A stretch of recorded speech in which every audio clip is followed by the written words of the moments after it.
Hello friends, mobile पाठशाला में आपका स्वागत है। दोस्तों, आज मैं आप लोगों के बीच में एक नया सेशन लेकर के उपस्थित हुआ हूं और यह सेशन दोस्तों जियोग्राफी यानी कि भूगोल से रिलेटेड है।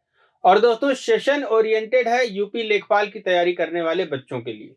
और दोस्तों सेशन में 25 प्रश्न होंगे और 25 प्रश्नों से रिलेटेड जो भी थ्योरी होगी आपको बताई जाएगी। और सेशन में आगे बढ़ने से पहले मैं आपसे रिक्वेस्ट करना चाहूंगा कि आप हमारे वीडियोस को कृपया लाइक और शेयर करें और हमारे चैनल को अवश्य सब्सक्राइब करें, साथ ही साथ बेल आइकन अवश्य दबाएं।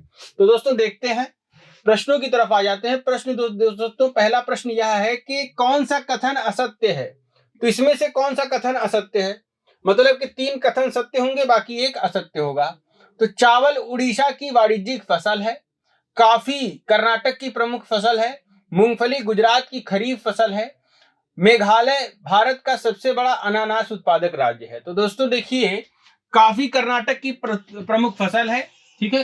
कॉफी का सबसे बड़ा उत्पादक कर्नाटक ही है भारत में, और विश्व में सबसे बड़ा उत्पादक ब्राजील है।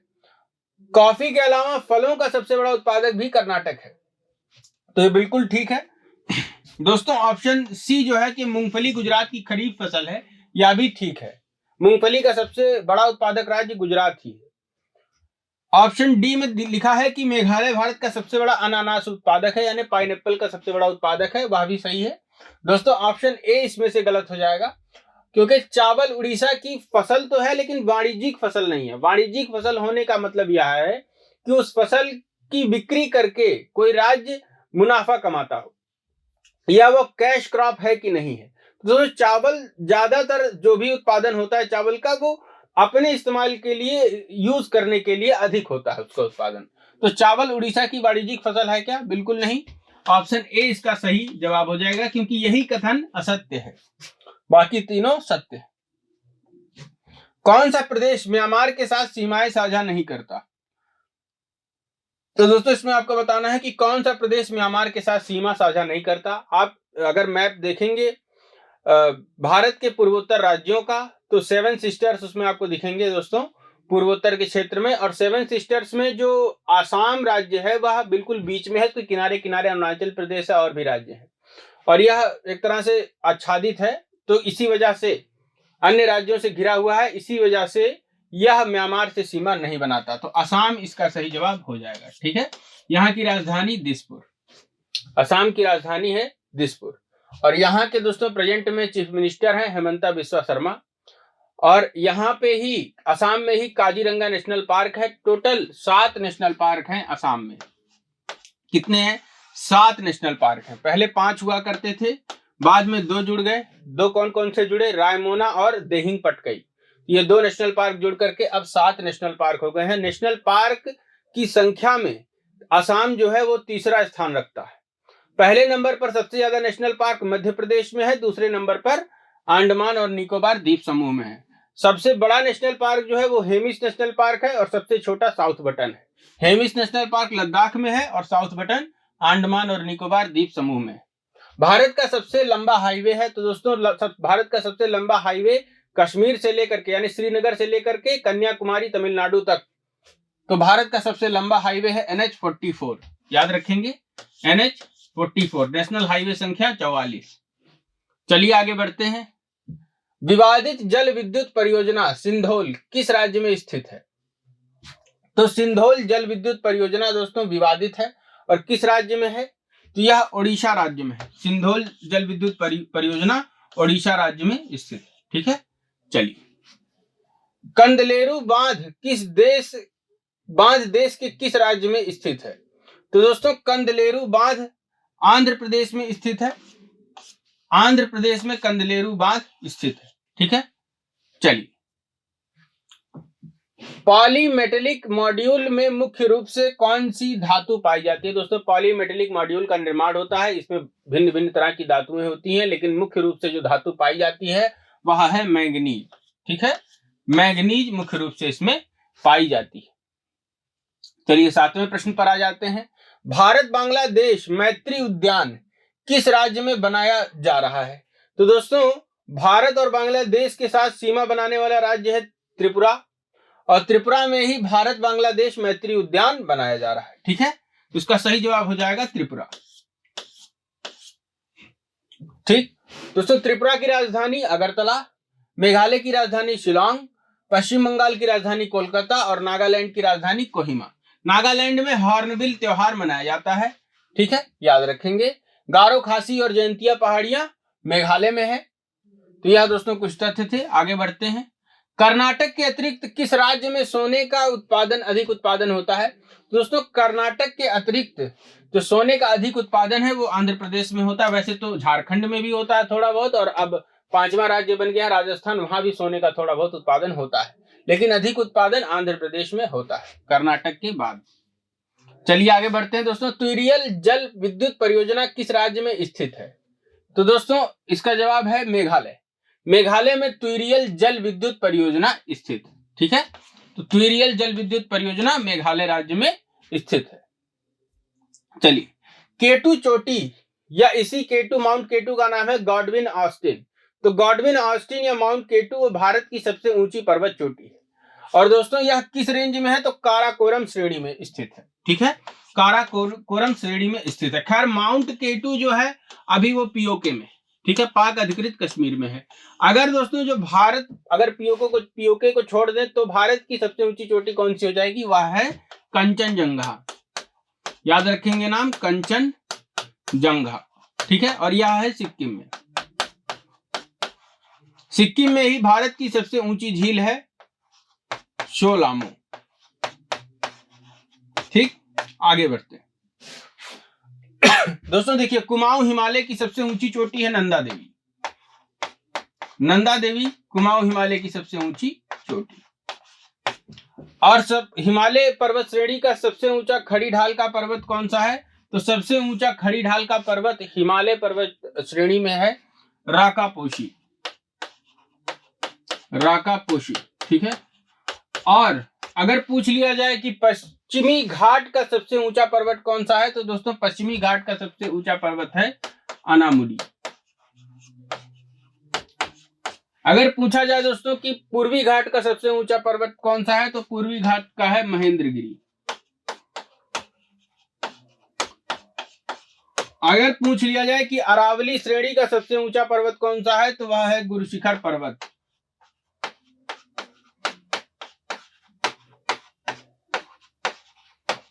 सबसे पुरानी पर्वतमाला कौन सी है? सबसे पुरानी पर्वतमाला है दोस्तों अरावली पर्वत श्रेणी, ठीक है। भारत की सबसे पुरानी पर्वत श्रेणी कौन सी है? अरावली पर्वत श्रेणी। और सबसे नई पर्वत श्रेणी कौन सी है? तो हिमालय पर्वत श्रेणी। चलिए, निम्नलिखित में भारत का कौन सा पड़ोसी देश पेट्रोल, डीजल व जेट ईंधन के लिए भारत पर निर्भर है? चारों तरफ से जो देश स्थल रुद्ध है, चारों तरफ से जमीन से घिरा हुआ है, विभिन्न तरह के देशों से घिरा हुआ है, वही भारत पर पूरी तरह से निर्भर होगा। बांग्लादेश है, मालदीव है, मॉरिशस है। बांग्लादेश, मालदीव, मॉरिशस, ये तीनों के तीनों देश जो है इनमें समुद्र यहां से लगता है। मालदीव में भी लगता है, मॉरिशस में भी लगता है, ठीक है। तो नेपाल जो है वो पूरी तरह से स्थल रुद्ध देश है और नेपाल ही इसका सही जवाब हो जाएगा। चलिए आगे बढ़ते हैं दोस्तों 12वें प्रश्न की तरफ। निम्नलिखित में से गलत कथन को चुनिए। तो बिहार भारत का सर्वाधिक बाढ़ संभावित क्षेत्र है। दोस्तों देखिए, बिहार के बीचों बीच से गंगा नदी निकलती है, ऐसा कुछ बिहार का शेप है, ठीक है, चतुर्भुज के आकार का, और बीच से गंगा नदी निकलती है। तो नदी दोस्तों वहीं से बहती है जहां पे उसको ढलान मिले। इसका मतलब कि ये वाला क्षेत्र भी ऊंचा है और ये वाला क्षेत्र भी ऊंचा है। या कैसे हम पता कर सकते हैं? क्योंकि देखिए यहाँ से कई सारी नदियां, सोन है, सोन इधर से आके मिल जाती है, और कई सारी नदियां इधर से आके मिलती हैं, इधर से कोसी आकर के मिल जाती है, घाघरा इधर से आकर के मिल जाती है। तो ये सारी नदियां दोस्तों देखिए कैसे मिल रही, मिलने की वजह से इसका मतलब कि दोनों साइड से ये उठा हुआ और बीच में धंसा हुआ है। तो ऐसी आकृति होने की वजह से कटोरे का शेप ले लेता है बिहार, और इसकी वजह से बहुत सारी नदियां भी यहाँ पर हैं, बारिश भी बहुत ज्यादा होती है, तो इसकी वजह से बाढ़ बहुत ज्यादा आती है। तो बिहार भारत का सर्वाधिक बाढ़ संभावित क्षेत्र है। और बिहार का शोक किस नदी को कहा जाता है, या धोखेबाज नदी किस नदी को कहा जाता है? तो वह नदी है कोसी नदी, याद रखेंगे। भारत का सर्वाधिक दक्षिणी भाग इंदिरा पॉइंट तमिलनाडु में स्थित है। दोस्तों इंदिरा पॉइंट तमिलनाडु में नहीं है, अंडमान और निकोबार द्वीप समूह में स्थित है। तो ऑप्शन बी इसका सही जवाब हो जाएगा। सिमलीपाल राष्ट्रीय उद्यान उड़ीसा का बाह्य रिजर्व है, बिल्कुल ठीक है। टिटनेस बैक्टीरिया के कारण होता है, यह भी ठीक है। चलिए आगे बढ़ते हैं 13वें प्रश्न की तरफ। मिजोरम की फंगपुई को अन्य किस नाम से जाना जाता है? तो इसे ब्लू माउंटेन या नीले पर्वत के नाम से जाना जाता है। ठीक है। और दोस्तों नीलगिरी की पहाड़ियां वह भी नीले पर्वत के नाम से मशहूर है। देखिए पश्चिमी घाट और पूर्वी घाट जो तमिलनाडु में आकर के मिलते हैं और जिस पर्वत श्रेणी का निर्माण इनके मिलन से होता है वो पर्वत श्रेणी है नीलगिरी पर्वत। चलिए आगे बढ़ते हैं। टिहरी बांध का मुख्य स्रोत क्या है? तो दोस्तों भागीरथी और भील गंगा, इन दो नदियों की संयोग से जो पानी आता है पूरा का पूरा, इन दो नदियों के मिलन से जो पानी आता है सारा का सारा, उसे रोक कर ही टिहरी बांध बनाया गया है। तो टिहरी दोस्तों पहले एक शहर हुआ करता था, बांध के निर्माण की वजह से टिहरी झील का निर्माण हुआ और वह पूरा शहर डूब गया। फिर नई टिहरी शहर का अलग से निर्माण किया गया, शहर को अन्य किसी जगह पर बसा दिया गया पहाड़ों के ऊपर। तो इसका सही जवाब हो जाएगा भागीरथी। ठीक है, भागीरथी याद रखेंगे। चलिए अंटार्कटिका में भारत की पहली बस्ती दक्षिण गंगोत्री किस वर्ष बर्फ में दब गई? तो अंटार्कटिका में दोस्तों इंदिरा गांधी के प्रयासों द्वारा भारत की पहली बस्ती दक्षिण गंगोत्री खोली गई थी 1983 में लगभग, और यह बस्ती दोस्तों खत्म कर दी गई 1990 में खत्म हुई, क्योंकि 1979 में बर्फ में यह दब गई थी। ठीक है, याद रखेंगे। चलिए भारत का पहला निजी बंदरगाह पीपा वाव किस राज्य में स्थित है? तो दोस्तों सबसे लंबी तटरेखा जो राज्य बनाता है उसी राज्य में भारत का पहला निजी बंदरगाह पीपा वाव स्थित है, और वह राज्य है गुजरात, जो कि मूंगफली का सबसे बड़ा उत्पादक है। यहाँ की मृदा काली है। ठीक है, याद रखेंगे। और गुजरात की राजधानी है दोस्तों गांधीनगर। गुजरात में ही गिर राष्ट्रीय उद्यान है, जहां पर एशियाई शेर पाया जाता है। एकमात्र ऐसा स्थल है जहां पर एशियाई शेर पाया जाता है। और ऐसा भी डिसीजन लिया गया था कि मध्य प्रदेश के कूनो नेशनल पार्क में इन एशियाई शेरों को स्थानांतरित किया जाएगा, वहां पर भी इनकी कुछ आबादी बसाई जाएगी। लेकिन गुजरात सरकार ने इसमें सहयोग उतना नहीं दिया। इस वजह से जो कूनो नेशनल पार्क है मध्य प्रदेश का, वहां पर यह डिसीजन लिया गया है हाल ही में। यह करंट अफेयर का भी प्रश्न बनता है सन 2020 का, आपके प्रश्न पत्रों में पूछा जा सकता है कि कूनो में किस जानवर को लाकर बसाने का कार्य चल रहा है? तो दोस्तों प्रोजेक्ट चीता चल रहा है, वहां पे अफ्रीकी चीते को बसाने का कार्य किया जाएगा। चलिए लूनी नदी पर स्थित जवाई बांध किस राज्य में स्थित है? तो दोस्तों लूनी नदी देखिए अरावली पर्वत श्रेणी से निकलती है और अरावली पर्वत श्रेणी से आते हुए कच्छ के रण में खो जाती है। ठीक है, पूरी तरह से समुद्र में ये पहुंच नहीं पाती और एक लवणीय नदी के रूप में आगे जाके गुजरात में अपने आप को प्रदर्शित करती है, समुद्र में मिलती नहीं है। तो लूनी नदी पर स्थित और बहती है अरब सागर की तरफ। तो लूनी नदी पर स्थित जवाई बांध स्थित है राजस्थान में। ठीक है, याद रखेंगे, राजस्थान में स्थित है यह बांध। पेन गंगा किस नदी की सहायक नदी है? दोस्तों पेन गंगा सहायक नदी है वृद्ध गंगा की। वृद्ध गंगा किसको कहते हैं? गोदावरी नदी को कहते हैं। ठीक है, बंगाल की खाड़ी में गिरती है, यह भी डेल्टा का निर्माण करती है। नर्मदा और तापी ये दोनों नदियां डेल्टा का निर्माण नहीं करती, ये दोनों नदियां अरब सागर में जाकर के गिरती हैं। और अगर पूछ लिया जाए कि कर्क रेखा को 2 बार काटने वाली नदी कौन सी है, तो कर्क रेखा को 2 बार काटने वाली नदी है माही, और यह भी जाकर के अरब की खाड़ी में गिरती है। अरब की खाड़ी में जो भी नदियां गिरती हैं वह डेल्टा का निर्माण नहीं करती, वह एस्चुरी का निर्माण करती है। ठीक है, याद रखेंगे। चलिए आगे बढ़ते हैं। भारत के माउंटेन रेलवेज में वर्तमान में कितनी रेल लाइन है? दोस्तों 5 रेल लाइन है। कितने नैरो गेज है? अगर इस तरह से भी पूछ लिया जाए नैरो गेज कितने हैं, तो 5 है। चलिए निम्नलिखित में से गलत जोड़े को चुनिए। भारतीय पाश्चर संस्थान कुन्नूर आंध्र प्रदेश में है। राष्ट्रीय टीबी प्रशिक्षण केंद्र बंगलोर। केंद्रीय कुष्ठ प्रशिक्षण व अनुसंधान संस्थान चेंगलपट्टू। कस्तूरबा हेल्थ सोसाइटी, दोस्तों कस्तूरबा हेल्थ सोसाइटी जो है वो महाराष्ट्र के वर्धा में स्थित है। तो महाराष्ट्र के वर्धा नामक शहर में स्थित है, अहमदाबाद में नहीं। इसीलिए ऑप्शन डी इसका सही हो जाएगा, क्योंकि यही गलत जोड़ा है। चलिए बंगाल की खाड़ी में अंडमान द्वीप को निकोबार द्वीप से कौन सा चैनल अलग करता है? तो दोस्तों अंडमान और निकोबार द्वीप को कौन सा चैनल अलग करता है? 10 डिग्री चैनल अलग करता है। ठीक है, 10 डिग्री चैनल अंडमान को निकोबार से अलग करने का कार्य करता है। अंडमान और निकोबार द्वीप समूह की राजधानी क्या है? तो वह है पोर्ट ब्लेयर। याद रखेंगे, पोर्ट ब्लेयर। यहां पर प्रमुखता से जनजातियां रहती हैं, उसमें ग्रेटर अंडमानीज, ये एक ट्राइब है, एक है उंगी, एक है जारवा। ठीक है, जारवा को देखने के लिए, जारवा आदिवासियों को देखने के लिए देश विदेश से लोग जाते हैं। एक है नॉर्थ सेंटिनलीज।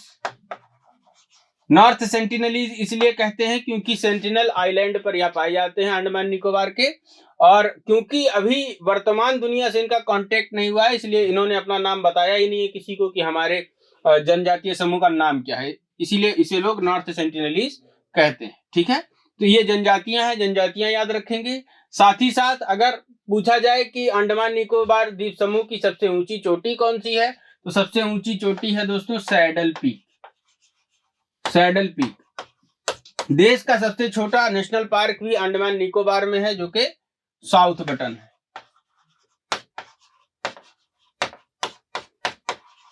तो यह दोस्तों कुछ जानकारी थी अंडमान और निकोबार द्वीप समूह के बारे में। आगे बढ़ते हैं 22वें प्रश्न की तरफ।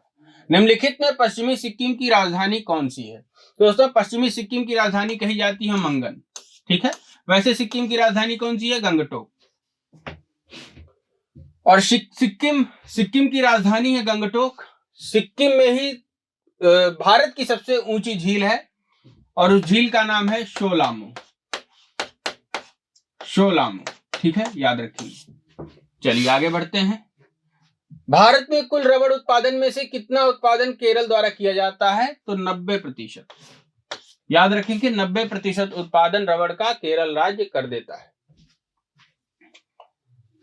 घग्गर किस राज्य की एकमात्र मौसमी व मुख्य नदी है? तो एकमात्र मौसमी व मुख्य नदी हरियाणा की। कौन सी? घग्गर। तो आ जाते हैं दोस्तों 25वें प्रश्न की तरफ। देखिए, कोपिली जल विद्युत परियोजना उत्तर पूर्वी भारत के किस राज्य में स्थित है?